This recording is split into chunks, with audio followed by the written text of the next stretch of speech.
The knock was weak, barely more than a scrape, but in a land like this, even ghosts knew better than to knock after dark. Nora Wren opened her door anyway. He collapsed forward like a man shot dead, though no bullet hole marked him, just the wear of dust, bone-deep exhaustion, and the weight of a child swaddled against his chest. His skin was scorched from the high sun, his boots split from miles, and the child, barely days old, let out a hoarse, ragged cry before falling silent again, as if even breath was a luxury she couldn't afford. Nora dropped to her knees. God above, the man was cradling the baby even in unconsciousness. Arms limp, but wrapped just tight enough that the newborn wouldn't tumble. She eased the child free first, checked for warmth, for signs of fever, then turned to the man's pulse. Weak, thready. Who collapses at a stranger's door with a newborn in tow? And why did the sheriff ride out not 10 minutes later with 2 deputies and rifles on their shoulders asking, "You seen a man come this way, name of Calder Kane?" That was when Nora made the choice. She lied. "No," she said, standing in the doorway with her arms blocking the inside. "No man come here." The sheriff narrowed his eyes, tipped his hat back. "Sure about that?" "Dead sure," she said, voice even. That lie set fire to everything. Because that man in her back room, barely breathing, barely clinging to life, was Calder Kane. And his baby wasn't supposed to exist. That night, as the sheriff rode off in a swirl of dust, Nora Wren locked the door, turned back toward the man lying motionless on her floor, and whispered to no one, "Whatever this is, it better be worth it." Rewind. 3 weeks earlier, Nora Wren had ridden into town alone. She always did. She had no husband, no family, no friends she could trust without checking the wind first. The world out here didn't make room for women like her, those who owned land, paid their own way, and made no apologies for either. The ranch she kept was small, hard ground, dust-choked cattle, crooked fences, but it was hers. After her father died and her brothers scattered, Nora ran it with grit in her teeth and a sidearm on her hip. But even grit has limits. When the dry season stretched too long, when 3 calves died from heat and her only ranch hand rode off chasing silver rumors, Nora faced the truth. She couldn't run it alone anymore. So she did what desperate folks did in those times. She posted a letter at the stage stop. Wanted, capable man to assist in ranch maintenance. Shelter provided, modest pay, not seeking husband, just help. No drunks, no thieves, no ghosts. N. Wren, North Ridge, 2 miles from Rattlesnake Creek. No answers came for days. Then, a reply. It came folded, handwritten in a tight scrawl. No return address. I'm no stranger to work. I don't drink. I don't steal. Ghosts, though. I reckon they follow me whether I want them to or not. If that ain't disqualifying, I'll be there by month's end. See, the handwriting was lean, almost too clean for a rancher, but something in the tone struck her. Honest, wounded, a little bitter. She left the back door unlatched on the 29th day. He didn't come. She forgot about it. Then came the knock. Calder Kane. She learned his name only after the fever broke. He came to in her spare room, sunbeams slicing across the wooden floor, the smell of boiled oats drifting from the kitchen. His first words weren't a thank you. They were, "Where's she?" Nora pointed to the crib by the stove, where the baby slept wrapped in one of her late mother's quilts. The child's cheeks were flush now, eyes fluttering in restless dreams. "She's fine," Nora said. "She made it."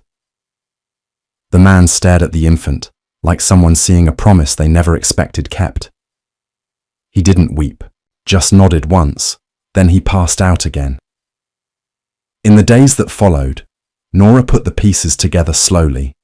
He never gave more than he had to, said little, ate just enough, slept in short bursts, but he worked, repaired a fence without being asked, split wood without instruction, held his daughter with a reverence Nora had never seen from a man. There was no softness in Calder Kane.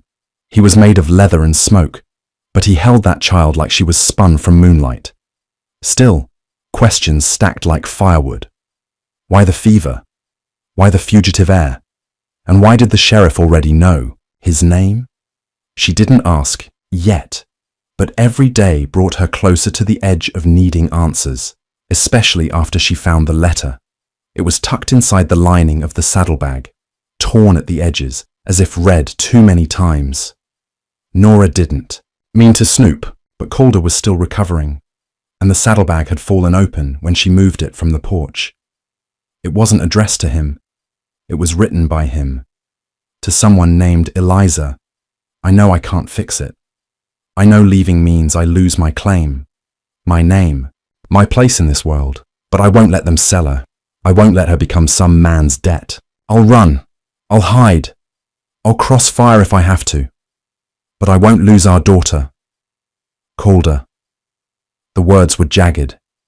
Ink splotched in places where the pen must have trembled. That night, Nora stood by the crib longer than usual. The baby stirred once, then settled again. She wasn't sure what kind of storm Calder had brought with him, but it was gaining speed. And when it hit, it wouldn't just take him. It'd take her too. Back in town, the sheriff had questions. Why had no one seen Calder Kane in over a year? Why had the McClellan family, powerful ranchers with political teeth, suddenly gone silent about their missing niece and the scandal around her child? Why had a bounty quietly gone up, not for money, but for custody?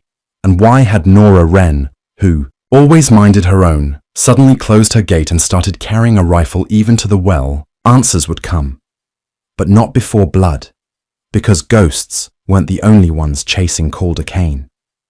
And Nora Wren was about to find out just how far she'd go to protect a man she didn't trust, a child she didn't birth, and a future she never asked for, but could no longer walk away from. By morning, the wind had shifted. The storm passed, but its memory lingered in the mud, in the silence, in the brittle stillness of the air. Clara stood at the threshold of her ranch house, a coffee cup in hand, watching as the first weak strands of daylight spilled over the scrub hills and glinted off the broken fence post near the barn. Her breath fogged the air. Inside, the baby had begun to cry. The man hadn't stirred much through the night. She'd left him stretched on a makeshift bed near the stove, wrapped in quilts and fever-drenched silence, his muscles locked in exhaustion, and his brow furrowed with whatever shadows chased him in sleep. The baby, swaddled tightly in one of Clara's old flannel shirts, had nursed greedily from a bottle she'd fashioned from a whiskey flask and a carved-down cork. It wasn't ideal, but it worked. She'd fed calves rougher than this. That part came natural. By the time he finally opened his eyes, the sun was well up. Clara had just finished mending a split seam on the feed sack when she heard him shift behind her, a rustle of cloth, a sudden grunt. She turned slowly, setting the needle down, watching him through the same calm, unreadable eyes she'd given the world since her father died. "You're at my ranch," she said before he could speak. "You collapsed at the front door froze solid with that child in your arms. I brought you in, fed you, saved your baby." The man's voice was hoarse, barely above a whisper. "Name's Colt." He swallowed thickly, his gaze finding the bundle on the table. "His name's Isaac." Clara didn't nod, didn't soften. She was good at masking whatever she felt. "You got anyone looking for you, Colt?" "No." "You lawless?" He looked away for a moment, then shook his head. "Just tired. Just needed a place to fall." Clara studied him, reading between the twitches of his jaw, the lines under his eyes, the way his hands rested like they had once known how to fight, but hadn't thrown a punch in too long. He was lean, half-starved, with a coat that had seen more road than rest, and boots that looked borrowed from a better life. But the baby, Isaac, was clean, wrapped, cared for. He'd protected him with every shred of what little he had left. "You're lucky I was in a charitable mood," she said, walking to the stove and pouring him a mug of hot water. "You need food, heat, a place to stay. Then you earn it." Colt sat up slowly, wincing as his shoulder caught the light wrong. A deep bruise ran across his collarbone, half visible beneath the torn shirt. "I'll work," he muttered. "Ain't afraid of it." "You'll do more than work," she said, sliding the cup across the table. "You'll pull your weight, you'll feed that boy, you'll help with this land, and you'll keep whatever past you're running from out of my house." Colt nodded once. "Deal." Over the next 2 weeks, he became part of the ranch's rhythm. He fed the goats at dawn, helped repair the eastern fence line where coyotes had dug through, hauled water from the spring until his arms shook. Clara watched him closely, saying little but noting everything. The way he moved like a man used to watching his back, the way he flinched at sudden noises, the way he cradled Isaac in the evenings, with a softness that didn't match the rest of him. There was a moment, one morning just before sunrise, when she caught him outside holding the baby to his chest, wrapped in a thick blanket, both of them staring at the horizon as if expecting something terrible to come crawling over it. He didn't know she was watching. That was the first time she saw the truth in him, not the fear, but the guilt. It clung to him heavier than any outlaw brand. He didn't speak much about where he came from. When she pressed, he'd deflect. "Had a ranch once," he'd say. "West of here, couple miles out past Cotton Ridge. Gone now." "How?" she asked once. "Fire," he said, and left it at that. But the town spoke more freely than he did. Word got around Dry Pine that Colt Avery, former cattleman, had once been rich in land and debt alike. Rumor was he'd mortgaged everything after his wife took ill. Land, herd, homestead, trying to pay for a cure she didn't live long enough to receive. Some said he let it all burn out of madness. Others said it wasn't fire that took the ranch, but men sent by the bank who wanted to make an example out of him. Either way, he was ruined. The law never proved anything. But the whispers followed him like a hound to blood. Clara didn't listen to whispers. She watched actions, and Colt's actions, slow and steady, were beginning to shift something inside her. One day, during a particularly hard freeze, Clara collapsed while tending to a stubborn hinge on the barn gate. Her breath had fogged thick, her gloves worn thin, her knees buckled without warning. Colt found her crumpled in the hay, face white, fingers blue. He carried her inside like she weighed nothing, stoked the stove, fed her broth with shaking hands. When her eyes fluttered open hours later, she found herself wrapped in every quilt he could find, with Isaac asleep at her feet and Colt crouched nearby, staring at the fire like it owed him something. "You should have called for me," he said, quietly, not looking at her. "You were with the baby. I'd have chosen you." His voice broke on the last word. And Clara, strong-willed Clara, who hadn't let anyone choose her in years, who hadn't cried since her mother died during a dust-choked spring, felt something ache deep in her chest. She looked at him then, truly looked, and saw the man beneath the brokenness. He wasn't just surviving. He was trying to rebuild something with hands still bleeding from the last ruin. But secrets don't stay buried on dry soil. That spring, a man rode up from the south, dressed fine, smelling like banker's ink and cigar smoke. He dismounted with a sneer and asked for Colt by name. "You owe," the man said, flipping open a folded ledger. 3,000, plus interest. Clara stood beside Colt, arms crossed. "He works for me. He earns what he eats. You want money, you ride elsewhere." The man sneered. "He's hiding. Always been. Hiding from debt, from truth, from what he did." Colt didn't flinch. "What I did was try to save her.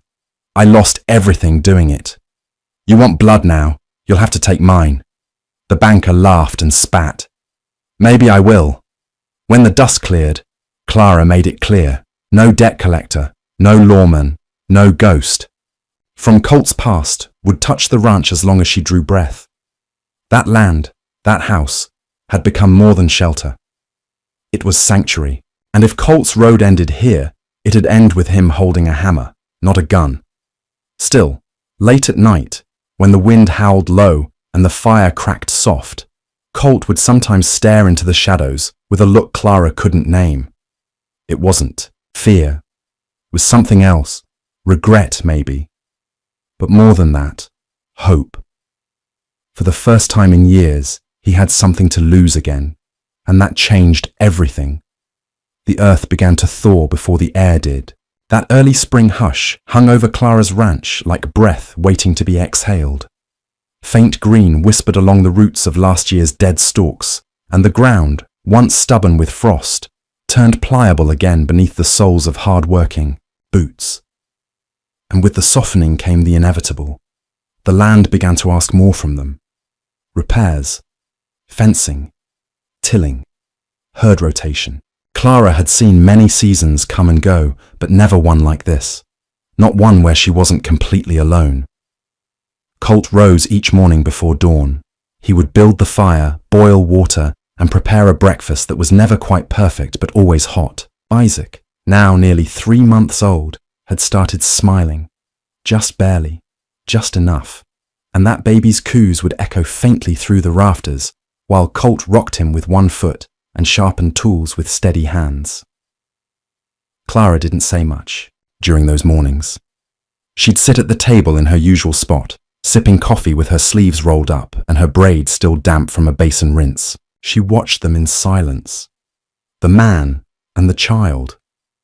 Like she'd stumbled upon something not meant for her and didn't want to frighten it off. But warmth breeds questions, and spring thaw always reveals what winter buries. That came to a head one morning when Clara stepped out to the barn and found Colt standing beside a broken wagon wheel, breathing hard. The wheel itself had snapped clean through from age, but it wasn't the wood that troubled him. It was the letter in his hand. A thin, yellowed envelope with a wax seal, opened but unread. His fingers trembled like they weren't used to holding anything so light. "What is it?" Clara asked, approaching with caution. He looked up at her, guilt etched into every tired line of his face. "It's from her family," he said quietly. "Isaac's mother's kin. Haven't spoken to them in over a year. Didn't even know. They knew he was born." Clara glanced at the letter but didn't reach for it. "What do they want?" He exhaled through his nose. "They want him. They say I'm not fit, that I disgraced her memory, that I abandoned everything she loved. They're threatening court." Clara's back straightened. "On what grounds?" Colt shook his head, the anger slow burning but clear now. "They're rich. That's all the grounds they need. She was the last daughter in a long line of landowners. They hated me from the start. I was a cattleman with more charm than coins. She married me anyway. And now they want to strip you of your son." He didn't answer, but his jaw tightened like stone. Clara studied him for a long time, then reached out and took the letter. She folded it once, slowly, then tucked it into her apron pocket. "They'll have to get through me first," she said. There were things Clara didn't admit easily, not even to herself. That she liked the sound of Colt's boots on the floorboards.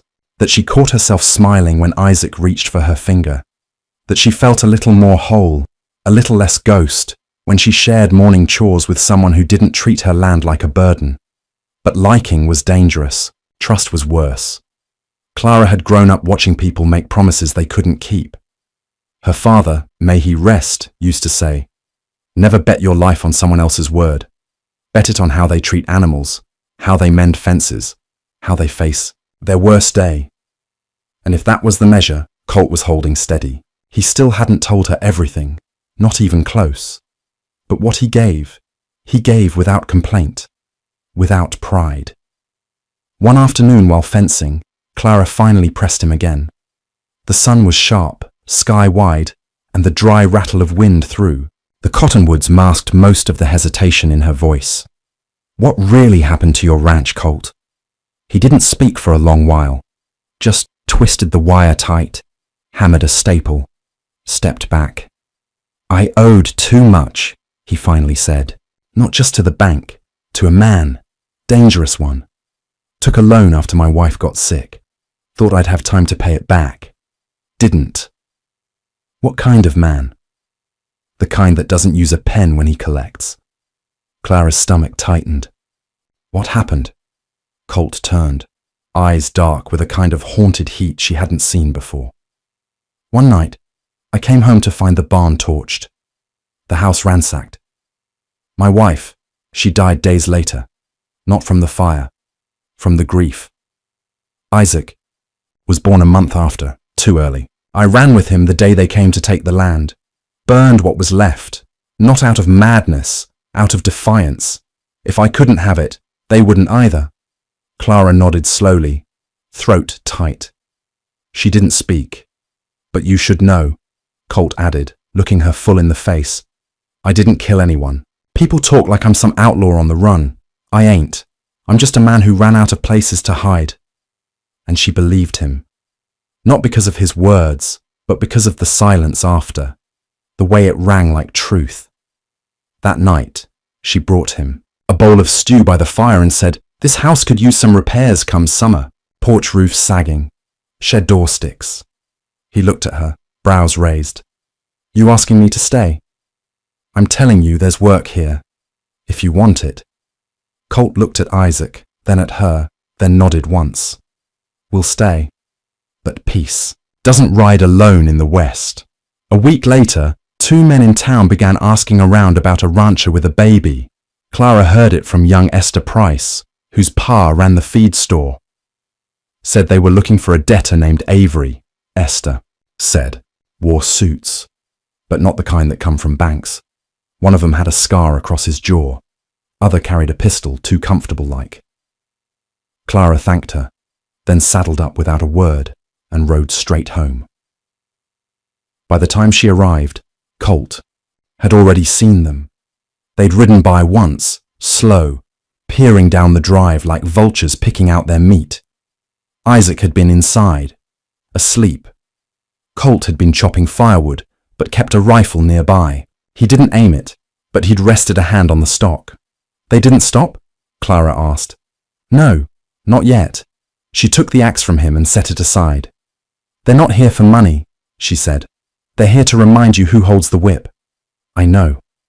"And what are we going to do about it?" He glanced down at Isaac, still sleeping near the stove in the shade of a quilted corner, then looked up with quiet conviction. "We fight like hell. But smart." Spring leaned into early summer. Clara began training the horse she'd raised. From a foal, teaching it to haul and saddle both. Colt rebuilt the chicken coop with fresh planks. Isaac's giggles rang out more often. They lived, not in fear, but in preparation. One morning, Clara handed Colt a document. "What's this?" "Land deed, in both our names." He stared at her. "If they come for you, they'll have to come through me. And if they come for me, you'll be the one they find standing on this land. I'm not doing this halfway." Colt folded the paper, carefully. "You trust me that much?" "I trust what I've seen, and I trust myself." He nodded once. "Then I reckon it's time I start trusting me too." When the letter came, the paper was folded too cleanly and the ink bled too red. Clara had just finished bottle feeding a lamb abandoned by its mother when she saw it nailed to the post by her gate. No envelope, just a flat sheet of thick parchment, pierced by a bone-handled knife. No signature, no seal. The wind tugged at its edges, making it flick like a snake's tongue as she pulled it loose. "Your house is built on another man's debt. We come to collect in 3 days. If the debtor isn't surrendered, we take what's owed." Beneath the words was a sigil etched in wax, a serpent swallowing a feather. Clara stood with it clenched in her fist, the breeze tugging her braid, as if nature itself waited to see her response. She didn't scream, didn't storm into the house. She folded the letter with the same precision its sender had used, walked inside, and laid it on the table before Colt, who was rocking Isaac gently with his heel while mending a torn bridle. He read it once, then once again, slower. "I told you this might happen," he said. "You didn't tell me they were organized." "They weren't. Not at first. Just a few men working for a loan shark with too many weapons and too little conscience. But since I disappeared, I guess they found a way to keep feeding themselves. A name. A symbol. That's new. Clara poured coffee, then leaned against the sink, arms crossed, her stare pinned to the letter like a hawk waiting for its prey to twitch. You owe this man? Colt looked up. I owed him 3 years ago. The debt was paid in blood and fire. But men like that, men who build thrones out of other people's losses, don't let go. They just rename what's owed. Interest, vengeance, principle. You're not giving yourself up, she said flatly. His jaw shifted, uncertain. No, she repeated. We've buried too much to start digging our own graves. Isaac gurgled in his sleep. The old kettle whistled low on the stove. The world seemed to narrow down to that moment. One of those quiet, sacred points where a person makes a decision they won't come back from. Colt stood, walked over, and gently took the letter from her hand. Then he dropped it into the fire. If they want me, he said, they'll have to step onto this land and earn the ground they're standing on. The first day passed with a silence that was too deliberate. No riders, no dust trails, just the ordinary labour of the land stretching, thin across their nerves like a skin over boiling water. By nightfall, Clara had moved her father's old rifle from the attic to the front parlour, not for show. For reach. Colt checked every window latch twice, then parked the wagon crosswise behind the barn as a potential barrier. The house became a single candlelit pulse in the vast dark plain. Not hiding, just holding its breath. Isaac, unaware of the storm circling the perimeter of his world, slept soundly against Colt's chest. He was swaddled in the same quilt Clara had once used as a girl, patched and stained by years of living but warm and loyal. The boy's tiny hand curled into the fabric of Colt's shirt, and the man didn't flinch. He simply leaned against the doorway, swaying slightly, the baby's breath hot against his collarbone. Where will they come from? Clara asked him. South, most likely. There's an arroyo that curves around the old cattle trail, easy to cross if you know it. Should we send Isaac somewhere? No. If he leaves now, we look scared. Besides, Colt hesitated, looking down. He's safe with us, safer than anywhere else. Clara didn't ask how he knew. She saw it in the way he held the boy. As if holding the only thing in the world that had never asked anything of him but love. The second day brought dust on the southern horizon. Clara spotted it first through her scope, a faint thread rising from beyond the ridge, twisting in a slow spiral. She tracked it until she could make out shapes, 3 riders, not galloping, not charging, just floating closer, slow and patient, like wolves testing the edge of a campfire. They're scouting, Colt said. Trying to see if we flinch. Clara didn't blink. We don't. When the riders reached the outer fence, they stopped. One man dismounted, walked to the post, and hung another letter on the wire with a length of rawhide. Then they turned and rode back the way they'd come. Clara retrieved the letter and opened it at the kitchen table. No threats this time. No. Bravado. You have 1 more day. After that, we collect with interest. Colt laughed once, bitter and low. They think this is a business. Clara read it again. Then we make it a bad investment. That night, Clara opened the trap door. Under the pantry, the cellar hadn't been touched in months, just a dry place for root vegetables and pickling jars. But now she swept it clean, laid down old quilts, and added fresh lanterns. If things went bad, Isaac would stay down here. Colt reinforced the door with a double bolt. Clara strung a bell system across the porch.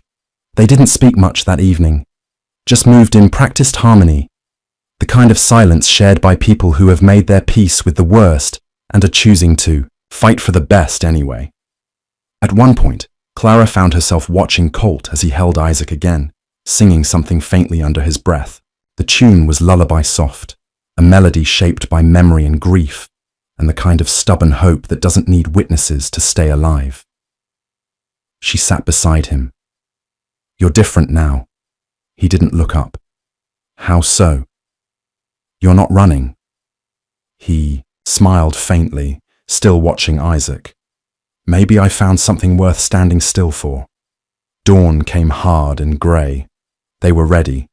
Clara had one rifle and a pistol tucked beneath her coat. Colt had the repeater slung over his shoulder and his father's hunting knife strapped to his boot. Isaac slept swaddled in the cellar, safe behind two locks and the weight of their resolve. The first shot came before noon, a warning. It struck the roof edge, shattering a clay shingle into dust. Clara didn't flinch.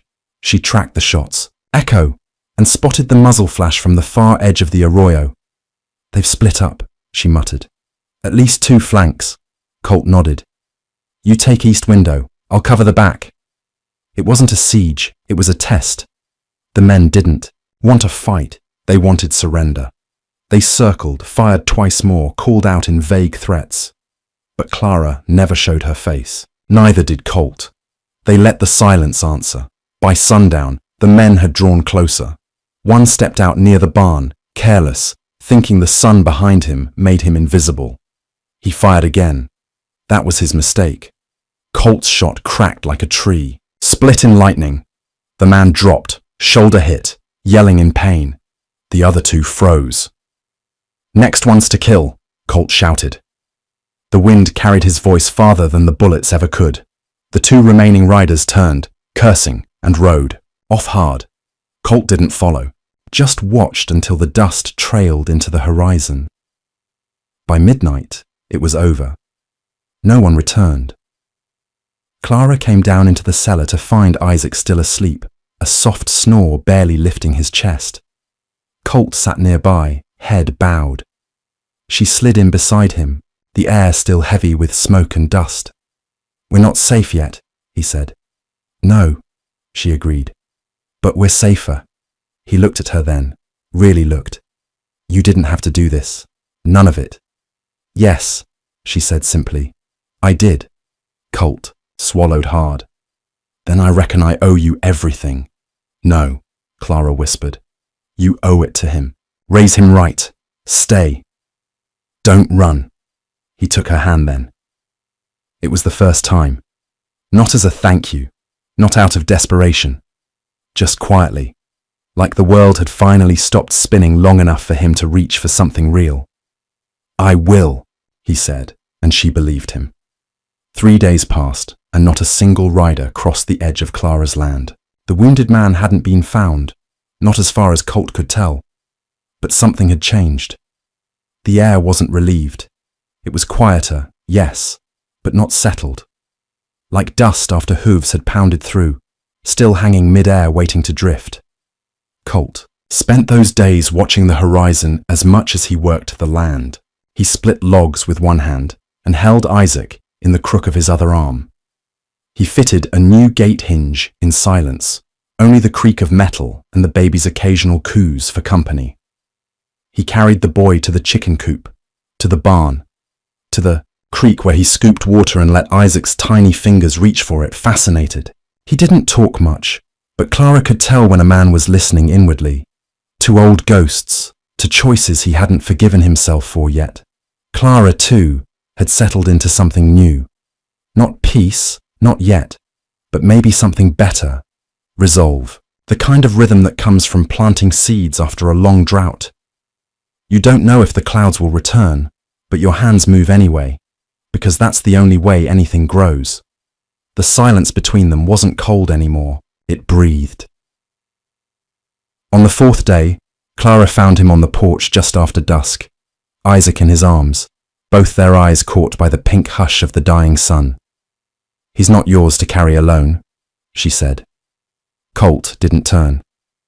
"He's the only good I ever made." Clara stepped up beside him. "Then let him make something good out of you." That hit him harder than gunfire. He nodded once, his jaw set like he needed to chew the idea before he swallowed it. "I buried her myself," he said after a moment. "Who?" "Isaac's mother. My wife." Clara leaned against the railing. She didn't press, just waited, She died giving birth. We were on the trail north, running from everything I owed. She'd gone quiet 2 days before. I thought it was the cold, or that she was just tired of riding with no food and no hope. Then, that morning, the contractions came, and it was too early. There was no help, no doctor, just me and a horse blanket. He finally looked at her. She didn't even scream, just kept whispering his name, Isaac, like she'd known him forever. He exhaled slowly, a man dragging up his own grave with every word. When she passed, I wrapped him in her shawl and walked. I didn't know where I was going. I just walked. For 2 days. I'd been shot once. The wound reopened. I lost too much blood. Didn't care. Clara didn't speak. She stepped forward and reached to take Isaac, pressing the boy close, the smell of wild grass and milk still clinging to him. He doesn't carry your sins, Colt. Colt blinked fast. I know. Then why do you keep leaving them on his shoulders? The question hung between them like a bell still ringing. Then she left him there on the porch and took the child inside. It rained the next day. First time in 6 weeks. The kind of slow, steady rain that softens everything it touches and makes even old bones feel like they've still got work left in them.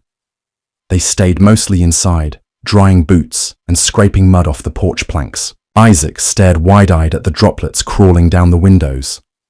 Clara baked bread. Colt mended Isaac's cradle. It was during that long, rain-soaked afternoon that she found the letter Colt had been writing. It wasn't hidden, just folded and left under the lantern on the mantel. She opened it because it had no name on it, and something about the wear in the folds told her it had been written more than once. Clara, I didn't come here to live. I came here to die quietly. I'd made too many mistakes, owed too many people too much. I had nothing left except a boy who never got to know the sound of his mother's voice. When I collapsed on your porch, I thought maybe it was the end I deserved. But you didn't treat me like a man bleeding out. You treated me like a man who still had something to offer. I don't know what happens next. I don't know if the men who are hunting me are done. But I know this. If you'll let me, I want to build something here. Not just fences and rows. I want to build a life. I want Isaac to grow up on land that doesn't run red with other men's choices. And I want you to know that you didn't just take us in. You resurrected something I thought was gone. Hope. She didn't say anything about it. She folded the letter, slid it into the seam of the mantelboard, and left it there. Sometimes love was a thing not spoken of at all, just carried. That night, Clara woke to Isaac's crying, not the usual fussing, but a sharp, urgent sound. She got up instantly, and Colt met her in the hallway, rifle in hand, his expression unreadable. They both froze. The window in the front parlor was open. Wind moved the curtains, but that wasn't what had set Isaac off. Outside, a silhouette stood at the edge of the porch, just past the reach of the lamplight. Clara could see the man's coat, heavy and dark, dripping with rain. He didn't call out, didn't move, just stood like a question waiting to be answered. Colt eased forward, rifle ready but not aimed. "Who are you?" he called. The man raised a hand. "I'm not here to collect." Colt didn't lower the rifle. "Then why are you here?" "I came to warn you." Now Colt stepped outside, rain plastering his shirt to his skin. Clara moved toward the doorway, keeping Isaac wrapped close. The man removed his hat, revealing a face Clara didn't recognize. Older, scarred, with eyes that had seen too many things. "I used to ride with them," he said. "The ones after you." Colt was silent. "They're not coming back for a standoff," the man went on. "They're coming with fire, 2 weeks from now. They're recruiting, 30 men, maybe more. They don't care about your debt anymore. They want your land. They want your story to end." Colt stepped down one stair. "Why are you telling me this?" The man's expression cracked. "Because once, before the blood and the hate, we rode. together, and I don't want to see a child burned because I didn't speak when I could. He dropped something, an old brass token, etched with a crooked V onto the porch. Then he walked away into the night. Colt stood there for a long while before coming back in. "They'll be back," he said. Clara didn't ask how many, she just nodded. "We've got 2 weeks," she said. He looked at her. "To do what?" "To make sure this land remembers who built it." The preparations started before dawn the next morning.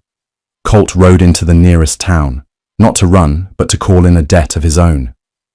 He visited the blacksmith, the farrier, the widow who kept a wagon depot. He spoke quietly but firmly and left no room for refusal. Meanwhile, Clara worked the fields with a rhythm that hadn't been seen on that land in years. She reinforced the root cellar. She taught Colt how to use her father's traps. She planted signs at the edge of the property that didn't say "keep out," but carried a meaning all their own. Barbed wire and thornbrush and hawks tethered to the gateposts. They were building a fortress, not of stone or steel, but of memory, of will, of two people who had decided that hope wasn't something given. It was built, fought for, defended. And Isaac, oblivious to the firestorm being held at bay in his name, learned to crawl. He crossed the wooden floor one day, little hands, slapping, gums giggling, and Clara watched him with tears she didn't try to hide, because in that moment, she saw what they were fighting for. Not survival, not revenge, a future. The land began to remember its purpose. For years it had sat quiet, half forgotten, choked by weeds and held together by old bones and weathered wood. But now it stirred. Fences were patched and braced. The barn was reinforced from within, its support beams hammered into place by calloused hands that worked without rest. Buckets, troughs, barrels, anything that could carry water or food was filled and covered. And inside the house, Clara stitched with fingers stiff from years of ranch work, repairing old curtains to black out windows, hemming rough linen to wrap and bind. She didn't speak much, didn't need to.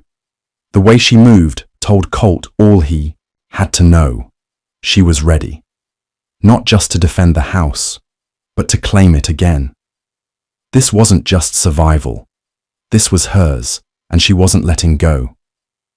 Colt, for his part, looked less like the ragged man who had collapsed at her doorstep weeks ago, and more like the figure who once commanded fear across half a territory, not in his voice, which remained low and careful, but in his presence. There was something about the way he walked now, measured, alert, like every step was weighed against consequence. He no longer avoided the long silences between them. He filled them with work, sweat, and small kindnesses. A door held open, a bowl of stew brought to her hands without asking, Isaac's blanket warmed by the fire before bedtime. These weren't the acts of a man trying to make up for sins.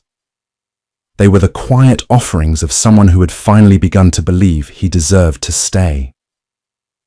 The days passed in sharpened routine. Each sunrise brought new repairs, new drills, new layouts.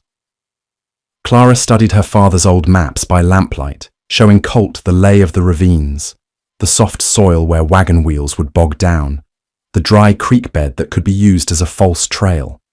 She marked it all out with stones, showed him the choke points and covered blind spots. He listened, not just with ears, but with the full weight of his body. He wasn't used to being the student, but he knew when to follow. They built a system, not a fortress. They weren't soldiers. They were two worn-down people with a child and a line in the sand.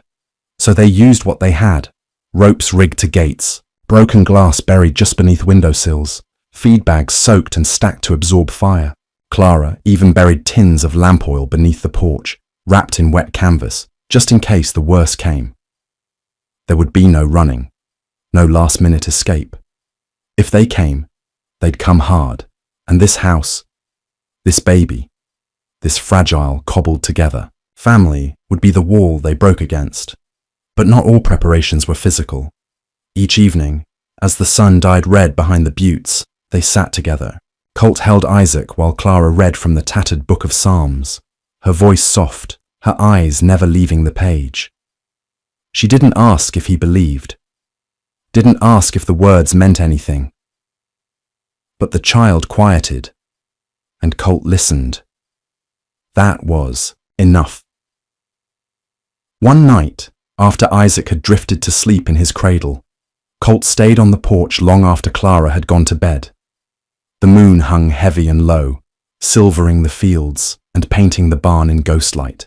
He sat with a rifle across his lap, not out of fear, but as a companion, something familiar to rest his thoughts against.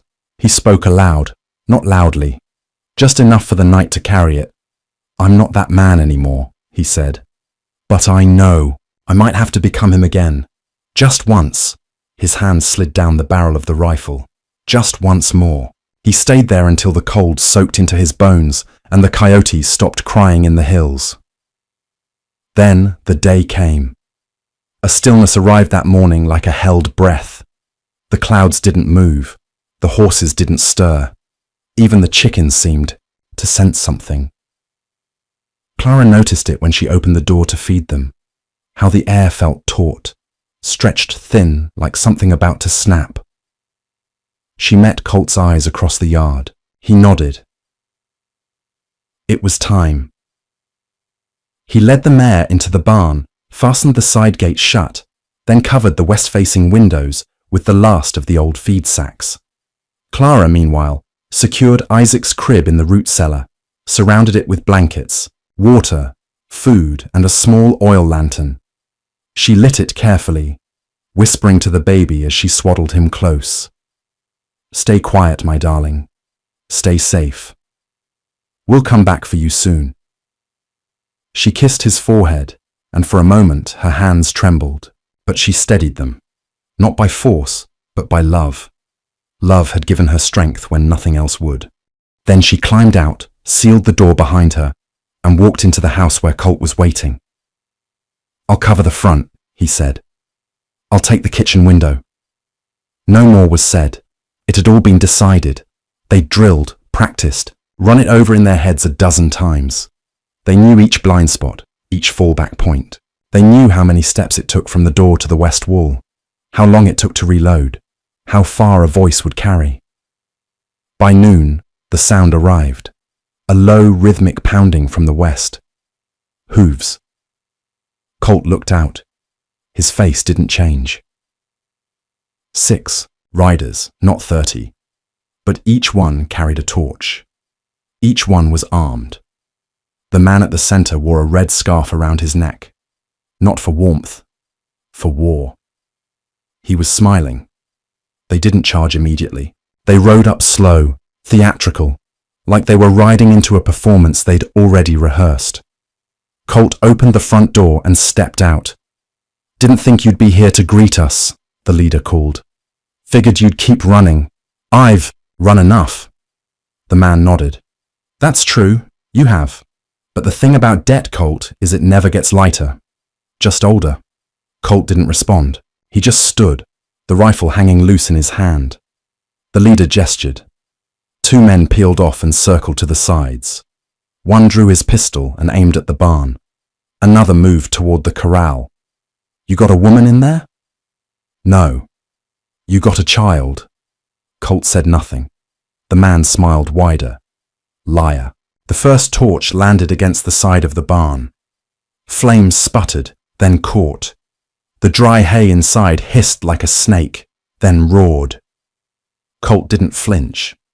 But inside the house, Clara moved. She slipped through the kitchen like a shadow, sliding, the bolt on the rear door and dropping into the trench they'd dug weeks before. It led around the side of the house and gave her a clear view of the rider near the corral. She fired once. The man dropped. The rest spun instantly, shouting. Guns barked. Windows shattered. Colt dove sideways, rolling behind the old water trough. Bullets sparked off the porch posts. The barn groaned behind him, flames licking up its walls. Clara popped up behind the chicken coop, took a second shot, then dropped again. Her cover held.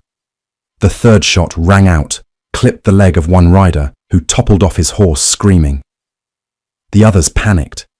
One tried to light another torch but dropped it. The flames caught on his saddle blanket. He shrieked, battered at it, and galloped off blindly into the brush. Colt moved then, low and fast. He got to the porch, kicked the rifle up into his hand, and leveled it at the leader. "Call it off," he growled. The man raised his gun. Colt fired first. The leader fell backwards off his horse, his red scarf soaked black. The last rider looked around, saw 3 of his men dead, 2 gone, 1 on fire. He turned and ran. Silence returned, broken only by the crackling of the barn. They spent the rest of the day putting out the fire. The barn was damaged, but not destroyed. The horses spooked, but safe. Isaac was quiet in the cellar, untouched. Clara wept when she saw him still breathing. That night, Colt dug 6 graves, even for the ones who hadn't deserved one. Clara didn't help. She held Isaac. She waited. When it was done, Colt sat down on the porch steps, covered in soot and dirt, and looked at her. "I was ready to die," he said. "I wasn't," she replied. "Not anymore." He looked down. "I didn't know I could live like this." Clara sat beside him, Isaac asleep in her arms. "Well," she said, "now you do." They sat that way until the stars came out. The graves settled quiet beneath the bluff. 6 fresh mounds with nothing to mark them but rocks and dry grass. The wind carried no judgment for the dead, only silence. Clara stood a while at the edge of the hill, her arms folded across her chest, Isaac resting in the sling wrapped around her shoulder. The baby's head nestled against her collarbone, breathing softly. She wasn't crying. There was no mourning for the men buried down below. But still, she stayed, long enough for the breeze to dry the sweat on her brow, long enough to honor the fire and blood that had nearly taken everything. Behind her, the ranch creaked in the wind. Smoke drifted in a soft column from the rebuilt chimney. The barn still stood, blackened but functional. The ground was scorched in places, but there were no more boot prints on her land, no men with guns, no shouts echoing from the trees. For the first time in weeks, the valley was still, not with fear, but peace. Colt didn't say much in the days that followed. He worked harder than before, if that was even possible. The barn roof was patched with salvaged shingles and reinforced from inside with fresh beams he cut himself. The chicken coop was expanded. The fences were walked and tightened. Even the west gate, the one Clara had left open since her father's death, was repaired and shut for good. It wasn't just labor. It was atonement, but not the kind he expected to finish. There was no done to what he was doing. He was building something that wouldn't be complete in his lifetime. A kind of permanence, the only apology that ever really meant anything. Clara noticed the way he handled Isaac now, not with hesitation, but reverence. Not as if the boy would break, but as if Colt might. He held him at night sometimes, long after Clara had gone to bed, sitting by the fire whispering things she couldn't hear. She never asked what was said. Some truths were between a man and the child he'd nearly failed. He was the last of Colt's blood, and the first to know him clean. They never spoke, again, of the fire, or the men who had come for him. There were no questions about the old world he came from. It had burned, same as the corner of the barn. What remained was ash and memory. But in spring, Clara found something unexpected beneath the floorboards of the bunkhouse. She'd been cleaning out the last of the old storage space, kicking through mouse nests and broken crates, when her boot struck something hollow. She pried it loose. A cedar box with iron latches, stained from years of dust and rain. She opened it. Inside, stacks of bills, wrapped tight in twine. A ledger book with careful handwriting, and a pistol wrapped in cloth. She brought it to Colt. He didn't look surprised. "I thought I'd buried that," he said quietly. "You did." He nodded slowly. "That was before." Clara lifted the ledger. You kept records. I owed a man. I paid my way out with blood. The last job, I didn't take it. That's when they came. I still had the money.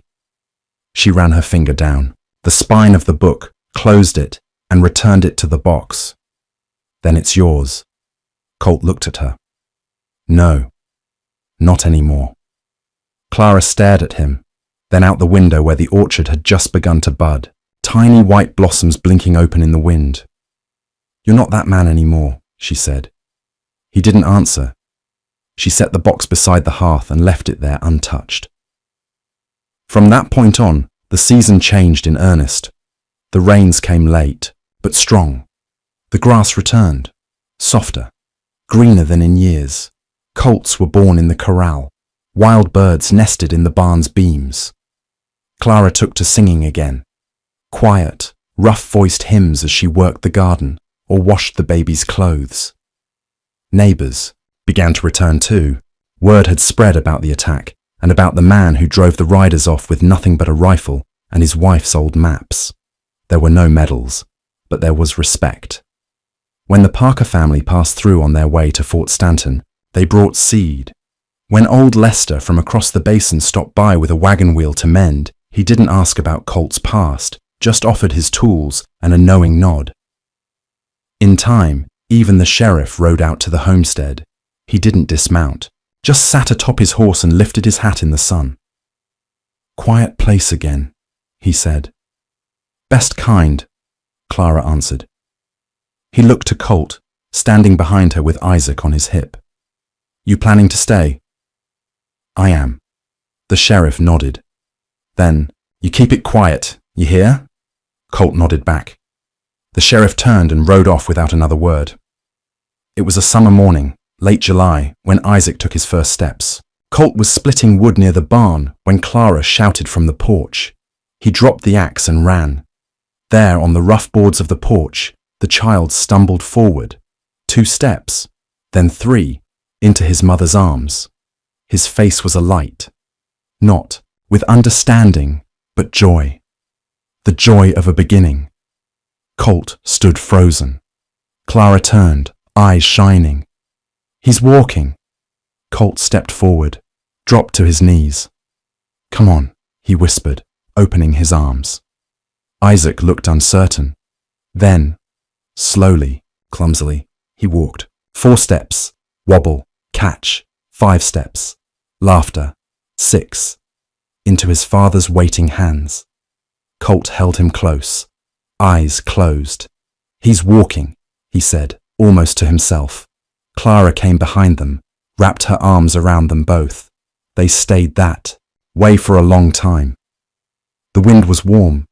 The grass bent gently in the fields. A hawk circled high overhead. Years passed. Isaac grew with the land. Tall, quiet, sharp-eyed like his father.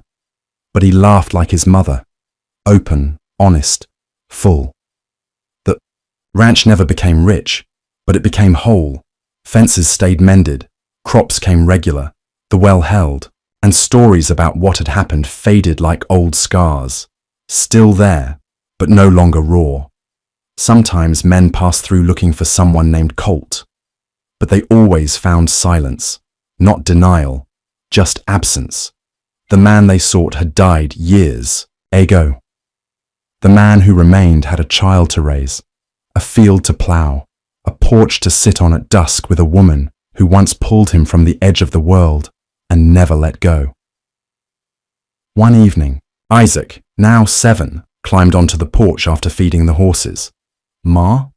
Yes, darling. Is it true Pa used to be different? Clara glanced at Colt, who was whittling quietly in his chair. She smiled. No, she said gently. He's always been your father. That's who he is. Isaac nodded, satisfied. He didn't ask again. That's the end of the story. Please subscribe for more videos.